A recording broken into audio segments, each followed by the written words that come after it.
আমি বাড়িতে কেমনভাবে গাজরের হালুয়াটা তৈরি করি আসুন দেখে নিই। ছটা মতো বড় গাজর গ্রেট করে নিয়েছি। তারপরে তার জলটা আমি বেশ ভালো করে আলাদা করে নিয়েছি। অন্যদিকে একটা কড়াইতে আমি ঘি দিয়ে দিয়েছি। এবারে আমার পছন্দ মতো এখানে এখানে আমি ড্রাই ফ্রুটসগুলো দিয়েছি, দিয়ে সেটাকে আমি খুব সুন্দর করে ভেজে নেব। ভাজলে এর স্বাদ কিন্তু খুব বেড়ে যায়। এবারে আমি সেই একই কড়াইতে 6 টেবিল চামচ মতো ঘি দিয়েছি। দেওয়ার পরে এখানে আমি গাজরটা দিয়ে দিয়েছি, দিয়ে এটাকে আমি খুব সুন্দর করে আস্তে আস্তে ভাজতে থাকবো। এবারে অন্যদিকে আমি দুধ নিয়েছি। এখানে আমি নিয়েছি 2 কাপ পরিমাণ মতো দুধ, আর সেটাতে আমি দিয়ে দিচ্ছি এলাচ, দারচিনি ও তেজপাতা। এখানে আমি দিয়ে দিচ্ছি লবণ, আর তার সাথে আমি দিয়ে দিচ্ছি গুড়। আমি এটা গুড় দিয়ে করছি, আপনারা চাইলে এখানে চিনি দিতে পারেন।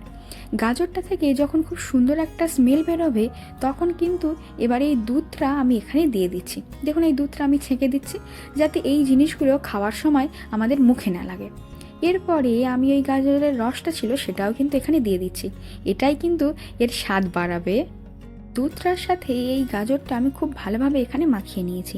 তারপরে ভেজে রাখা ড্রাই ফ্রুটসগুলো আমি দিয়েছি, দিয়ে এটাকেও খুব সুন্দর করে আমি এর সাথে মাখিয়ে নেব। তারপরে দেখুন এখানে আমি দিয়ে দিচ্ছি গুঁড়ো দুধ।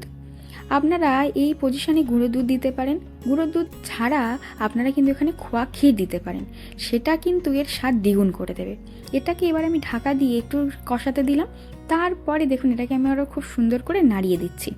এখানে দেখুন এখন বেশ কিছুটা রস রয়েছে, আমি এতটা রস রাখতে চাই না, সেই জন্য এটাকে আমি আরও কিছুক্ষণ ধরে রান্না করব। এবারে এর রসটা একদমই আর নেই। এখন খুব সুন্দরভাবে জিনিসটা কিন্তু আমার তৈরি হয়ে গিয়েছে। এবার দেখুন কতটা সুন্দর লাগছে দেখতে জিনিসটা। এবারে আমি আস্তে আস্তে এটা তুলে নেব। গরম গরম এই গাজরের হালুয়া এই শীতকালে আমাকে যদি কেউ বলে তুমি কতটা খেতে পারবে, আমি কিন্তু এই সবটাই মনে হয় খেয়ে নিতে পারবো। এইভাবে তৈরি করা গাজরের হালুয়া আপনি যদি একবার কাউকে খাওয়ান, সে কিন্তু এর ডিমান্ড আপনার কাছে দ্বিতীয়বার করবেই।